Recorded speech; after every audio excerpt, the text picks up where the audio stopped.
நண்பர்களுக்கு வணக்கம். நான் டி.எப்ப சோழன். மறக்காம நம்முடைய சேனலை சப்ஸ்கிரைப் பண்ணிக்கிட்டு சப்போர்ட் பண்ணுங்க. இன்னைக்கு என்ன செய்தி பார்க்க போறோம்னு கேட்டீங்கன்னா, காமராஜரை தொட்டு கெட்ட திருச்சி சிவா பதவியில் நீடிப்பாரா? வெகுண்டெழுந்த முதல்வர் ஸ்டாலின். ஏற்கனவே சைவ வைணவத்தை பற்றி பேசினதுனால நம்ம பொன்முடி அவருடைய பதவி பறிக்கப்பட்டு அந்த பதவி திருச்சி சிவாவுக்கு கொடுத்தாங்க. இப்போ காமராஜர் பற்றி பேசியிருப்பதனால இவர்கிட்ட இருக்கக்கூடிய திமுகவுடைய துணை பொதுச்செயலாளர் பதவியை பறித்து யார்கிட்ட கொடுக்க போறாங்கன்னு தெரியல. அந்த அளவுக்கு இன்னைக்கு தமிழகத்துல பெரும் புயலை கிளப்பியிருக்கிறது திருச்சி சிவா அவர்கள் பேசின விஷயம். இப்போ திருச்சி வேலுசாமி அவர்கள் பேசின விஷயத்தை கேட்டு வந்துருங்க. இந்த நல்ல மனுஷங்களுக்கு பதில் சொல்லலாம். டெல்லி ஏர்போர்ட்ல இன்டர்நேஷனல் ஆள் பூரா நிக்கிற இடத்துல சசிகலா புஷ்பான்னு ஒரு எம்பி காலில் இருக்க செருப்பை கட்டி அடிச்ச போதும் ஏத்து ஒரு வார்த்தை கூட பேச முடியாம குறிஞ்சுக்கிட்டே வந்த ஒரு நாலாந்தர மனுஷன்கிட்ட இதை தவிர வேற என்ன எதிர்பார்க்க முடியாது. மீண்டும் சொல்லுகிறேன், நல்ல மனிதர்களை ஒதுக்கி இப்படிப்பட்ட ஆட்கள்லாம் எம்பி ஆனவருடைய பாவத்தை தமிழ்நாடு இன்னைக்கு அனுபவிக்குது. இனிமேலாவது தமிழக மக்கள் புரிந்து கொண்டு நல்லவர்களை ஆதரிக்கும். சரி, இந்த அளவுக்கு கடுமையான விமர்சனத்தை நம்ம வைக்க போறதில்ல. ஆனா சமூக வலைத்தளத்துல இதை விட கடுமையான விமர்சனத்தை தான் எதிர்கொண்டு இருக்கின்றார் திருச்சி சிவா அவர்கள். அவர் என்ன பேசினார்னு கேட்டீங்கன்னா, கலைஞர் திருச்சி சிவா அவர்களை கார்ல அழைச்சுக்கிட்டு போவாராம். அப்போ திருச்சி சிவா அவர்களுக்கு 23 அல்லது 24 வயது இருக்குமா. அந்த தருணத்துல கலைஞர் அவர்கள் திருச்சி சிவா கிட்ட காமராஜரை பற்றி எல்லாம் பேசுவாராம். ஆனா அன்னைக்கு திருச்சி சிவா கிட்ட கலைஞர் இதெல்லாம் சொல்றாரு, இது சரியா இருக்குமா அப்படின்னு தப்பா கூட நினைப்பாங்களாம்.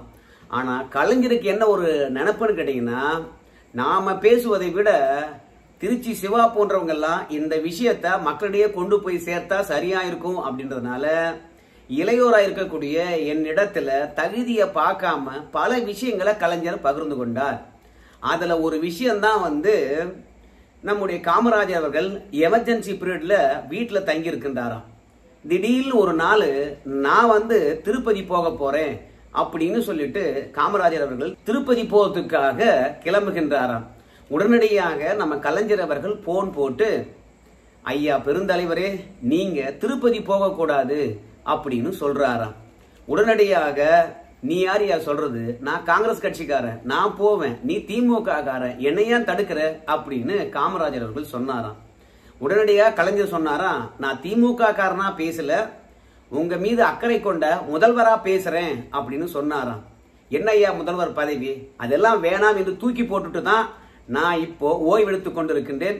முதல்வர் பதவியில் இருக்கின்ற திமுறா திருப்பதி போகக்கூடாது என்று தடுக்கிறியா அப்படின்னு சொல்லிட்டு கோபமாக போனை வச்சிட்டாராம் காமராஜர். பிறகு கலைஞர் அவர்கள் காங்கிரசுடைய மூத்த தலைவர்கள் கிட்ட காமராஜரை எதற்காக நான் திருப்பதி போகக்கூடாதுன்னு சொன்னேன்ற விஷயத்த எடுத்து சொன்னாராம். ஏன்னா எமர்ஜென்சி பீரியட் இல்லையா, இந்திரா காந்தி 1975 கொண்டு வந்தாங்க இல்லையா, அன்னைக்கு இந்திரா காந்தியை யாரெல்லாம் எதிர்க்கின்றார்களோ அவர்களெல்லாம் கைது பண்ணி உள்ள போட்டிருந்தாங்க. தமிழகத்துல திமுக ஆட்சி நடக்கிறது. அதனால இந்திரா காந்தி அவர்களால பாத்தீங்கன்னா அவங்களை எதிர்க்கிறவங்கள தமிழகத்துல கைது பண்ண முடியாத ஒரு சூழ்நிலை இருந்ததாம். இப்போ காமராஜர் அவர்களை பொறுத்த வரைக்கும் எமர்ஜென்சியை எதிர்த்து பேசிட்டு இருக்காரு, இந்திரா காந்தி அவர்களை எதிர்த்து பேசிட்டு இருக்காரு. இவர் தமிழகத்தை விட்டு திருப்பதி போனாருன்னா உடனடியாக இந்திரா காந்தி அவர்கள் ஆந்திராவில் இருக்கக்கூடிய காங்கிரஸ் அரசாங்கத்தை பயன்படுத்தி காமராஜரை கைது செய்து விடுவார்களாம். தமிழகத்தில் இருப்பதுதான் சேப்டி, அதனால ஐயாவை இங்கேயே இருக்க சொன்ன, அதை புரிந்து கொள்ளாம திட்டிப்புட்டாரு அப்படின்னு சொல்லிட்டு கலைஞர் அவர்கள் காங்கிரஸ் நிர்வாகி கிட்ட சொல்லி காமராஜர் கிட்ட சொன்னாங்களாம். உடனடியாக காமராஜர் அவர்களை பொறுத்த வரைக்கும், அடடா இவ்வளவு நல்ல மனசா, எனக்காக பேசுனீங்களா, ஐயோ இது தெரியாம திட்டிட்டனே அப்படின்னு சொல்லிட்டு வருத்தப்பட்டாராம். சோ கலைஞர் அவருடைய ஜனநாயக பண்பும் கட்சியை தாண்டி நட்பு பாராட்டுகின்ற உணர்வும் காமராஜருக்கு ரொம்பவே பிடித்து போயிட்டுதான். பிறகு காமராஜர் அவர்கள் மறைகின்ற தருணம், அந்த தருணத்துல கலைஞர் அவருடைய கையை பிடிச்சுக்கிட்டு, நீங்க தான் ஜனநாயகத்தையும் தமிழகத்தையும் காப்பாற்றணும் அப்படின்னு வேண்டுகோள் வச்சுட்டு அப்படியே செத்துட்டாராம். இத திருச்சி சிவா அவர்கள் சொன்னார். இதையெல்லாம் தாண்டி இன்னொரு விஷயத்தை திருச்சி சிவா அவர்கள் பேசியிருக்கிறாரு. அதுதான் ஒட்டுமொத்த நாடார்களையும் சரி தமிழக மக்களையும் சரி கொதிப்படைய செய்திருக்கிறது. காமராஜர் படிக்காத மேதை என்று சொல்லுவாங்க, எளிமையான தலைவர் என்று சொல்லுவாங்க, போலீஸ்காரனை கூட ஒரு ஆளை தவிர எக்கச்சக்கமா வச்சுக்க மாட்டாருன்னு சொல்லுவாங்க, வெளிநாடு போறதா இருந்தாலும் சரி, உள்நாட்டில் பயணமா இருந்தாலும் சரி அதிக செலவு செய்ய மாட்டார் அப்படின்னு சொல்லுவாங்க. சோ ஏழை தலைவன் ஏழை பங்காளன் என்று காமராஜர் சொல்லுவாங்க. ஆனா அந்த காமராஜர் வந்து பாத்தீங்கன்னா ஏசி இல்லாம எங்கேயுமே தூங்க மாட்டாராம். ஏசி இல்லைன்னா அவருக்கு அலர்ஜியாம். அதனால கலைஞர் அவர்கள் சொன்னாராம், எங்கெல்லாம் தமிழகத்துல அரசு சுற்றுலா மாளிகை இருக்கிறதோ, பயணியர் விடுதி இருக்கிறதோ, அங்கெல்லாம் காமராஜருக்காக வந்து கலைஞர் ஏசி போட்டு விட்டாராம். ஆனா அந்த காமராஜர் வந்து தமிழகத்துல மின் கட்டணம் உயர்ந்து போச்சுன்னு சொல்லிவிட்டு திமுக அரசாங்கத்துக்கு எதிராகவே போராடுகின்றாராம். நம்ம நல்லது செய்ய போக காமராஜர் பாருங்க கரண்ட் பில்லு உயர்ந்து போச்சுன்னு சொல்லிட்டு நமக்கு எதிராக போராடுகின்றார் அப்படின்னு சொன்னாங்களாம். காமராஜருடைய தாயார் வீட்டுல தண்ணி இல்ல, நிறைய பேரும் வந்து பாக்குறாங்க, ஏன்னா முதலமைச்சருடைய அம்மா இல்லையா, அதனால ஒரு குழா போட்டுக்கிட்டாங்களாம் வீட்டுல. அதுக்கு காமராஜர் அவர்கள் கண்டனத்தையே தெரிவித்தாராம்.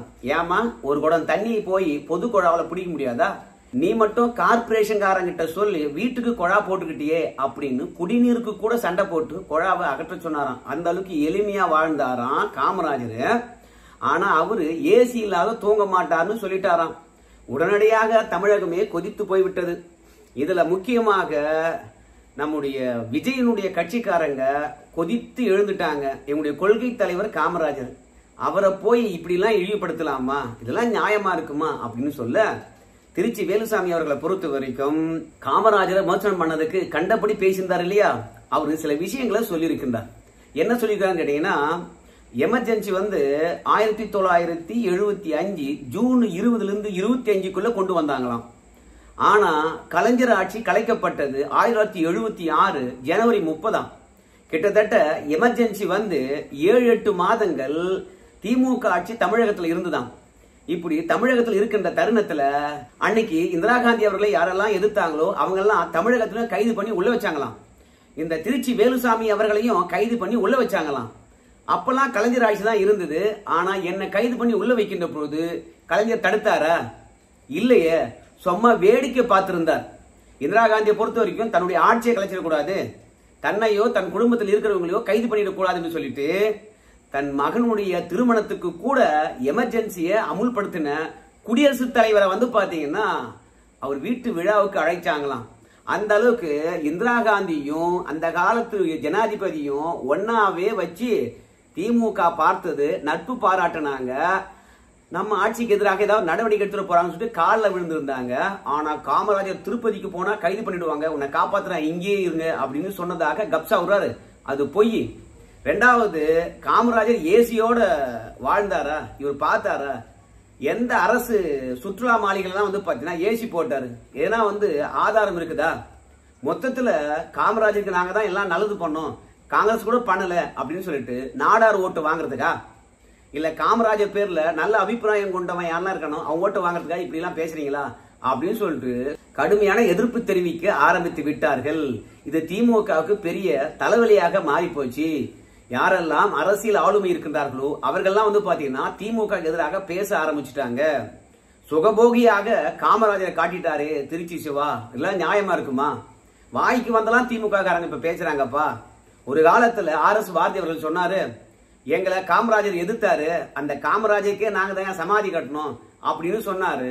திமுக காரங்க வந்து வாழ்கின்ற தருணத்துல தான் அடா எருமாட்டு தோலை தான் ஏற்றுமதி பண்ணியிருந்தோம், இன்னைக்கு வெளிநாட்டுக்கு எருமாட்டையே அனுப்பி வைக்கிறோம் அப்படின்னு சொல்லிட்டு காமராஜர் கருப்பா இருந்ததுனால அப்படி திமுக விமர்சனம் பண்ணாங்க. ஆனா செத்த பிறகும் இப்படி விமர்சனம் பண்றாங்களே அப்படின்னு சொல்லிட்டு கடுமையான எதிர்ப்பு திமுகவுக்கு கிளம்பி இருக்கிறது. காமராஜர் எப்பேற்பட்ட எளிமையானவர் என்று எல்லாருக்கும் தெரியும். கல்வி கண் திறந்த கடவுள் என்று சொல்லுவாங்க. படிக்க வச்ச காமராஜர் எங்க, குடிக்க வச்ச திமுக எங்க, ரெண்டு பேரும் ஒன்னா சேர்த்து ஏன் பேசணும் அப்படின்னு சொல்லிட்டு கடுமையான எதிர்ப்பு. ஆனா இதெல்லாம் திருச்சி சிவாக்கு தெரியாதா? காமராஜரை பற்றி இப்படி பேசுறோம். ரெண்டாவது, காங்கிரஸ் கட்சிக்காரனே எதிர்ப்பான். மூன்றாவது, காமராஜர் மீது நல்ல அபிப்பிராயம் கொண்டவங்களும் வந்து பாத்தீங்கன்னா திமுக எதிர்ப்பாங்க.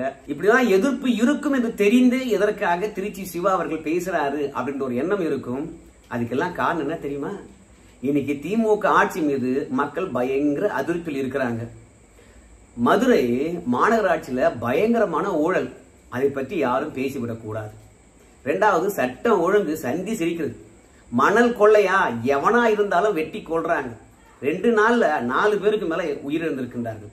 நிகிதா என்ற ஒரு பெண்மணி, அந்த பெண்மணி மீது ஏகப்பட்ட புகார்கள். அவங்களை ஏன் விசாரிக்கவில்லை அப்படின்னு சொல்லிட்டு கேள்வி மேல கேள்வி எழுப்புகின்றார்கள். ஆனா அதற்கான பதில் யாரிடமும் இல்லை. திமுக நிகிதாவை காப்பாற்றுகின்றார்களா என்று சொல்லிட்டு. அது மட்டும் கிடையாது, அஜித்குமார் வழக்கில் சம்பந்தப்பட்ட டிஜிபி மற்றும் எஸ்பி அவர்களுக்கெல்லாம் மீண்டும் வேலை வழங்கப்பட்டிருக்கிறது. அட இப்பதான் சஸ்பெண்ட் பண்ணி வச்சிருந்தாங்க. இன்னும் அஜித்குமார் அவர்களுடைய மரணத்துல என்ன நிலவரம், இதுவரைக்கும் என்ன விசாரணை போயிருக்கிறது, சோ குற்றவாளிக்கு என்ன தண்டனை கிடைக்க போகுது என்று எதுவுமே முடிவு ஏற்படாத முன்னாடி தவறுக்கு உடந்தையாக இருந்தவர்கள் என்று சொல்லிட்டு சில பேரை குற்றச்சாட்டுக்கு உள்ளாக்கி பதவியில இருந்து சஸ்பெண்ட் பண்ணி வைக்கின்ற போது மீண்டும் அவங்களுக்கு பதவி கொடுக்கின்ற பொழுது விசாரணை முறையா நடக்குமா? சோ அதனால ஏகப்பட்ட விஷயம் திமுக அரசாங்கத்துக்கு எதிராக இருக்கிறது. ரெண்டாவது, பாவடிவுல பள்ளிக்கூடங்கள்ல மாணவர்கள் உட்காரக்கூடிய இருக்கைய மாற்றி அமைக்க வேண்டும் என்று சொன்னாங்களாம். அது பெரிய சர்ச்சை, பள்ளி கல்வித்துறைக்கு அவமானம், அது தோல்வியடைந்த ஒரு விஷயமா இருக்கிறது. அது இன்னைக்கு கைவிட்டு இருக்குது திமுக அரசாங்கம். அதாவது துக்ளக் அரசாங்கம் மாதிரி சிந்திக்காம ஒரு முடிவெடுத்து விட்டு விமர்சனம் எழுந்த பிறகு மீண்டும் அதை மறைப்பதற்காக வேற எதையோ பேசுறாங்க அப்படின்னு சொல்லிவிட்டு திமுக அரசாங்கத்துக்கு நிறைய குற்றச்சாட்டு இருக்குது. அதெல்லாம் தாண்டி விண்ணை முட்டி இருக்குது விலைவாசி. ஒவ்வொருத்தரும் கடைக்கு போகின்ற போது திமுக அரசாங்கத்தை காரிக்கு போறான். அதெல்லாம் தாண்டி இன்னைக்கு பள்ளிகள்ல பாத்தீங்கன்னா மேல இருக்கக்கூடிய மேற்கூரை இடிந்து விழுந்து மாணவர்கள் பாதிப்படைந்து இருக்கின்றார்கள். ஒரு மாணவன் ஒரு ஆசிரியரை பாத்தீங்கன்னா பாட்டால தாக்கி மண்டையை உடைச்சிருக்கான். சோ மாணவர்கள் இருந்து இளையோர்கள் வரைக்கும், இளைஞர்கள் வரைக்கும், முதியவர்கள் வரைக்கும் அங்கங்க போதை வஸ்து காரணமாக பல்வேறுபட்ட தாக்குதல்களுக்கும் பல்வேறுபட்ட இன்னல்களுக்கும் உள்ளாகி இருக்கிறாங்க பொதுமக்கள். அதெல்லாம் தாண்டி திமுக அமைச்சர் பெருமக்களுடைய அலப்பறை. திருவண்ணாமலை என்கின்ற போது அது தமிழ் அழகா இருக்குது. அது அருணாச்சலம் என்று எழுதிட்டாரு நம்முடைய ஏவா வேலு அவர்கள். எல்லா பேருந்துலையும் அப்படி மாத்தி வச்சிருக்காரு திருவண்ணாமலைக்கு போகின்ற பஸ் எல்லாம். உடனே அது சர்ச்சை வெடித்தது. என்ன அருணாச்சலம், அது திருவண்ணாமலை இல்லையா அப்படின்னு. அது மட்டும் இல்ல, நம்ம முதல்வரை பொறுத்த வரைக்கும் திருவண்ணாமலைக்கு போறாருன்னு வச்சுங்களேன், அப்போதெல்லாம் அருணை மாவட்டத்துக்கு வந்த முதல்வரே வருக அப்படின்னு சொல்லிட்டு அவரு அச்சடிக்கின்றார். அருணை பொறியியல் கல்லூரி வைத்து நடத்துகின்றார் ஏவா வேலு. அவருடைய கல்லூரி பெயரையும் அவருடைய யூனிவர்சிட்டியையும் பிரபலப்படுத்த வேண்டும் என்று ஒரு மாவட்டத்துக்கு அவருடைய கல்லூரி பெயரையே வச்சுட்டார். அருணை மாவட்டத்துக்கு வருகின்ற முதல்வரே வருக வருக என்று போட்டிருக்கின்றார். சோ இப்படி திமுக காரங்க திருவண்ணாமலையை ஒட்டுமொத்தமாக பாத்தீங்கன்னா தெலுங்கர்களுக்கு உரியதாகவோ, அப்படி இல்ல சமஸ்கிருத பெயரோ, அப்படி இல்ல ஒரு கட்சிக்கோ ஒரு அமைச்சருக்கோ சொந்தமான மாவட்டம் மாதிரி மாத்தி போட்டு பெரிய சர்ச்சை வெடித்து இருக்கிறது. சோ திருவண்ணாமலையாக இருந்தா என்ன ஓட்ட, அதையே அருணை மாவட்டம் என்று மாற்ற வேண்டும். யார் சொல்லி மாத்தினாங்க? இல்ல பேருந்துகள்ல திருவண்ணாமலைன்னு இருந்தா என்ன, அதையும் அருணாச்சலம் என்று மாத்துறாங்க. இப்படி ஏகப்பட்ட கேள்விகள் மக்கள் கேட்க ஆரம்பித்து விட்டார்கள். சோ ஏற்கனவே பேருந்துல பாத்தீங்கன்னா தமிழ்நாடு அரசு போக்குவரத்து கழகம் இருந்தது. ஆனா தமிழ்நாடு என்பதை அழிச்சிட்டாங்க. அரசு போக்குவரத்து கழகம் மட்டும் இருந்தது. அது பெரிய சர்ச்சையாச்சு. அதனால திமுக அரசாங்கமானது முடிவெடுக்கின்ற போது ஆராய்வது கிடையாது. முடிவெடுத்து விட்டு மக்கள் எதிர்ப்பு கிளம்புகின்ற போது பாத்தீங்கன்னா திமுக அரசாங்கத்தால பதில் சொல்ல முடியல. அதனால இவற்றையெல்லாம் திசை திருப்ப வேண்டும் என்றால் என்ன பண்ணணும்? யாரையாவது விட்டு பேச வைக்கணும். அப்படித்தான் எல்லாம் தெரிந்த திருச்சி சிவா அவர்கள் பாத்தீங்கன்னா காமராஜரை பற்றி உண்மை என்னன்னு தெரியாம அடிச்சு விட்டாரு. ரெண்டாவது, காமராஜர் காலத்து அரசியல்வாதி யார் இருக்க போறான்? நம்ம சொன்னா உண்மையா பொய்யான்னு யாருக்கு தெரிய போகுது என்பதற்காக வாய்க்கு வந்தெல்லாம் சொன்னாங்க. இன்னைக்கு திருச்சி சிவானுடைய கழுத்தை நரித்திருக்கிறது. இந்த வார்த்தைகள் திமுக என்ன மாதிரி நடவடிக்கை எடுக்க போகுதுன்னு தெரியல. திருச்சி சிவாக்கு எதிராக நடவடிக்கை எடுத்தாதான் விடுவேன் என்று சொல்லிட்டு நாடார் பெருமக்களும் பொதுமக்களும் போராட்டத்தில் குதித்திருக்கின்றார்கள். பொன்முடியினுடைய பதவியை பறித்த முதல்வர் இப்போ திருச்சி சிவானுடைய பதவியை பறிப்பாரா? காமராஜர் மீது அவதூறு பரப்பியிருக்கின்றாரு. பொறுத்து பார்க்கலாம் என்ன நடக்க போகுதுன்னு. நன்றி நண்பர்கள்.